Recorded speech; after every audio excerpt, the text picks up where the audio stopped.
Hello everyone, welcome to our YouTube channel. Today we will be discussing about the essay paper.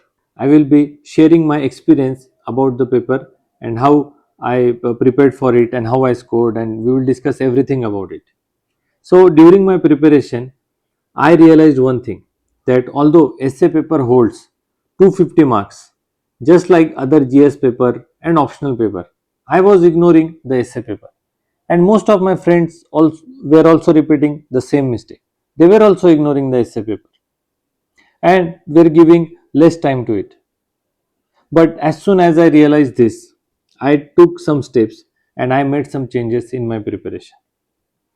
I started giving importance to essay paper. I started preparing the essay paper. I will tell you what steps that I took. Initially, I collected content from various sources like newspaper, YouTube videos, or Insta for that matter.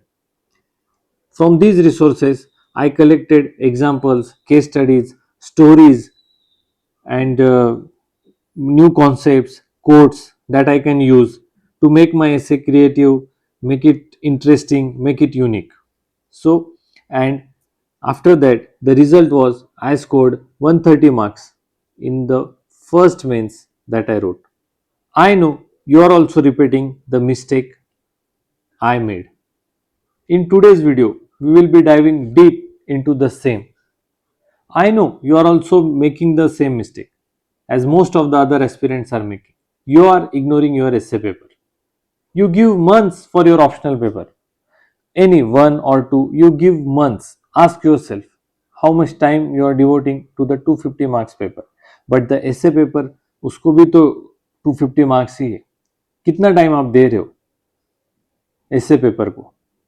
How much you are doing for the essay paper? Ask yourself. Ask yourself, are you giving sufficient time for the 250 marks paper of essay? And I will tell you the reasons why you are giving less time to the essay paper. We will discuss the reasons you are doing this. You are ignoring the essay paper. The first one is exceptional toppers talk. See, you listen to some exceptional topper who said she or he did not write any essay and wrote directly in the exam hall and scored this much. They scored 130 or 140, and you think you will save time during your preparation and adopt this strategy, and you will also score the same marks.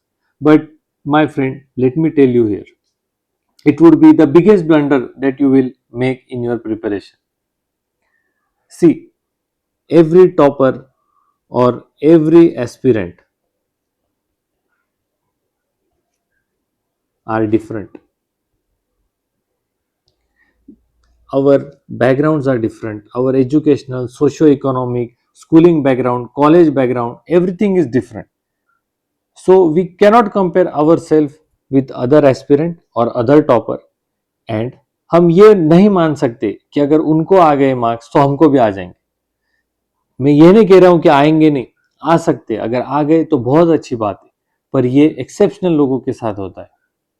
और अगर आपको ये blunder नहीं करना है तो आपको exceptional toppers की स्ट्रैटेजी फॉलो नहीं करनी है.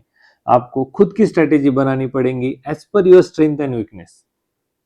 अगर आपकी इंग्लिश अच्छी नहीं है, आपने सुना होगा कि इंग्लिश अच्छी नहीं होगी तो भी आपको ऐसे में मार्क्स आ जाएंगे, लेकिन ऐसी बात नहीं है. आपको अच्छी इंग्लिश आनी ही चाहिए. You must know the writing of essay. You must have the skills. You should know how the essay is written, at least for the UPSC mains. Okay. The next reason is lack of strategy.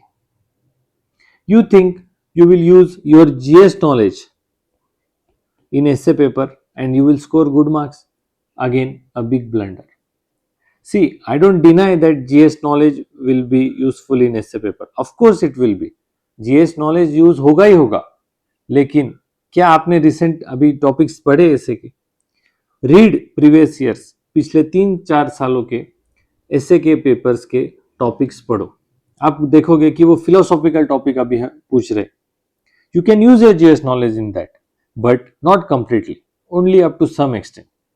You should have some unique content to stand out. You need to have arguments. You must have opinions. Apart from the basics like flow and coherence, वो तो आपने सुना ही होगा, वो हर जगह है, हर कोई बोलता है आपको कि flow, coherence, creativity, intro body conclusion, positive, negative, वो सब आपको बेसिक है, वो तो पता होगा।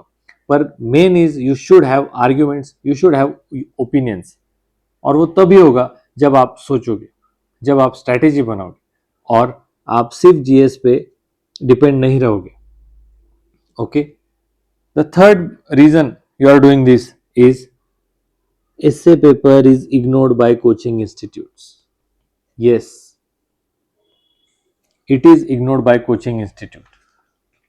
आपने अभी रिसेंट जो विंटर आर्क हम कह सकते हैं यूपीएससी का, यूपीएससी प्रिपरेशन का विंटर आर्क, वो होता है कि बी मेंस रेडी बाय दिसंबर।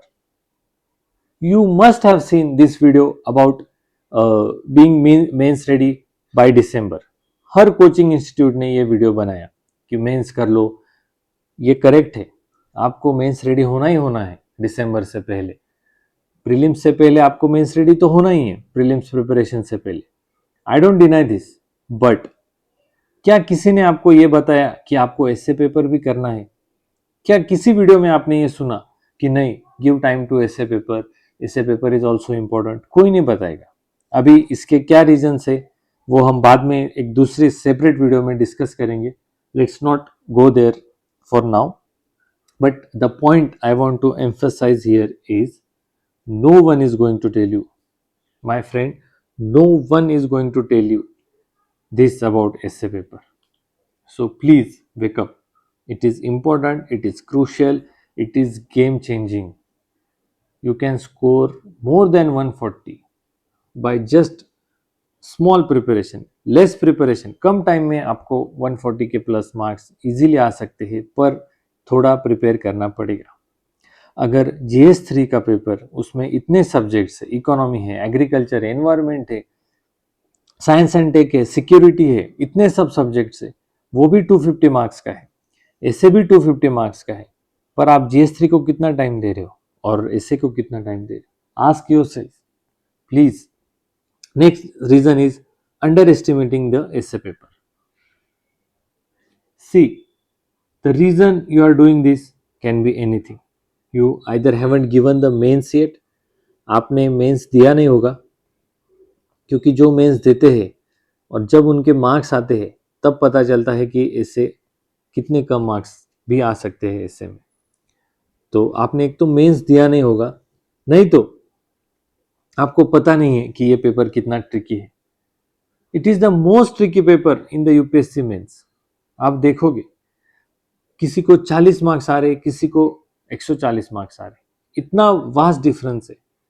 ऐसा नहीं कि आपने कुछ भी लिखा तो एवरेज मार्क्स मिलेंगे, नहीं, 40 मार्क्स, 50 मार्क्स, दोनों ऐसे लिखने के बाद भी I have seen many people who are scoring such low marks and there are few who can score above 140 and you can get a good rank in your UPSC.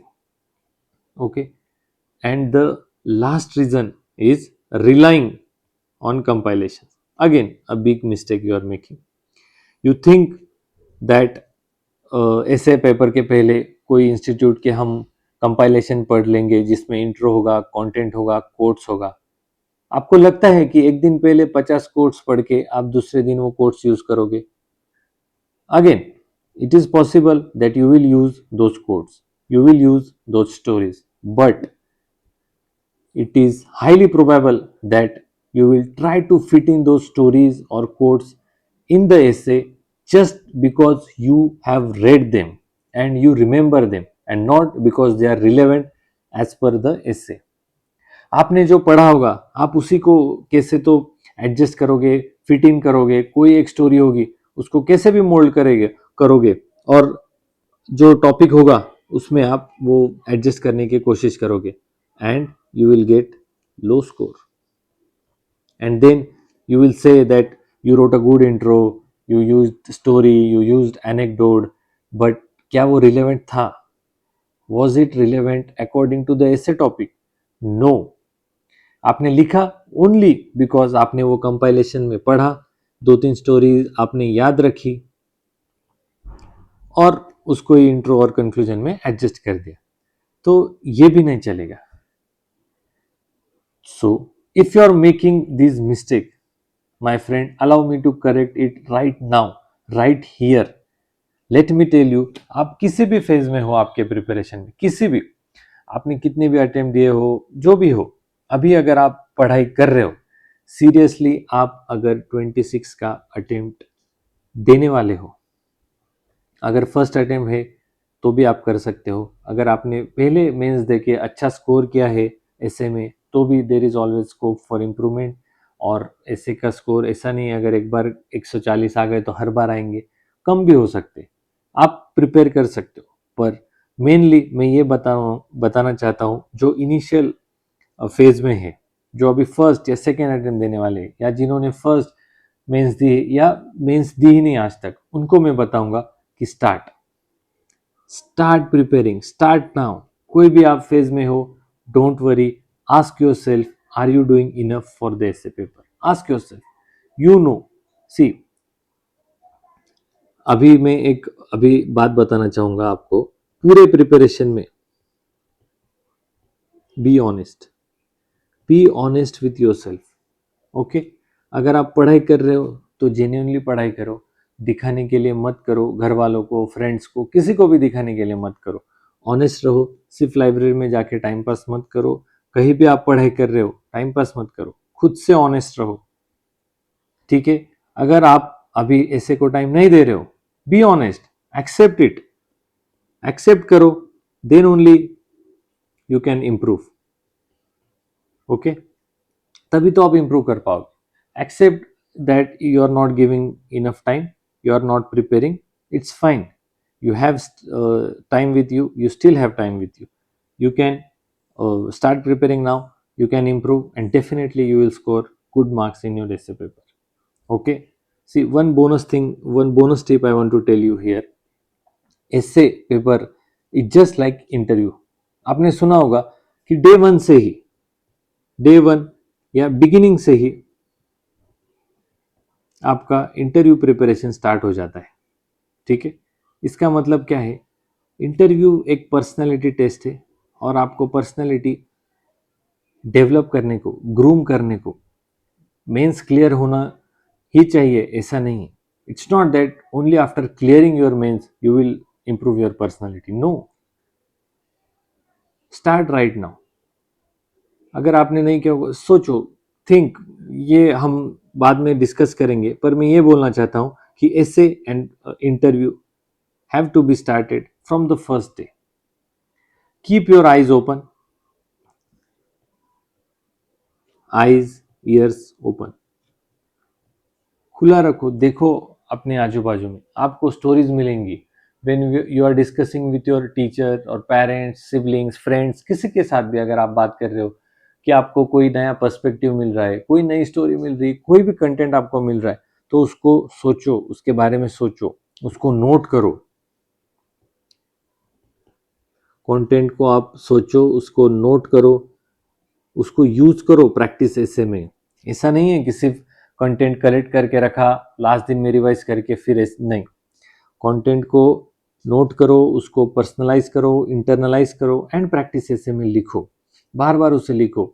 जहाँ relevant होगा सोचो कि ये मैं किस किस जगह पे यूज कर सकता हूँ, तो ही आप अच्छा प्रिपेयर कर पाओगे, ऐसे लिख पाओगे. ये तो रही मैंने इम्पोर्टेंस, ये वीडियो में मुझे बताना था कि इम्पोर्टेंस क्या है ऐसे पेपर की. ठीक है, इम्पोर्टेंस ऑफ एसे मुझे बताना था. एक जो फर्स्ट वीडियो थी उसमें मैंने बेसिक्स बता दिए थे. आगे के वीडियोस में मैं आपको बताऊंगा डिटेल्ड प्रिपरेशन, प्रैक्टिस कैसे, इवैल्यूएशन कैसे करना है. ये सब चीज़ें मैं आपको आने वाले सीरीज में, वीडियोस में बताऊंगा. पर ये चीज़ आपको याद रखनी है कि इंटरव्यू एंड एसे, ठीक है, फ्रॉम द बिगिनिंग, इनिशियली से ही स्टार्ट करो. ऐसा नहीं है कि प्रीलिम्स क्लियर होने के बाद ऐसे करेंगे, मेंस होने के बाद इंटरव्यू करेंगे. नहीं, ये ऐसा नहीं करना है आपको. Okay, from the right now give half an hour, at least half an hour you can give while you are having your dinner or your relaxed time, whatever you are having, you can give half an hour on daily basis for essay preparation. Okay, broaden your thinking, generate arguments, think on a topic or a issue from multiple angles, from multiple perspective, so you will able to generate more arguments in your essay. And arguments will fetch you marks in essay, not example and not your intro or anything. No, you need to have arguments and that will fetch you marks. Okay, I hope this video was helpful. If you like this video, please hit the like button and comment your thoughts below. If you need any help, you can comment down, or you can contact on the number which is given in the description box. Okay, see you in the next video. Thank you.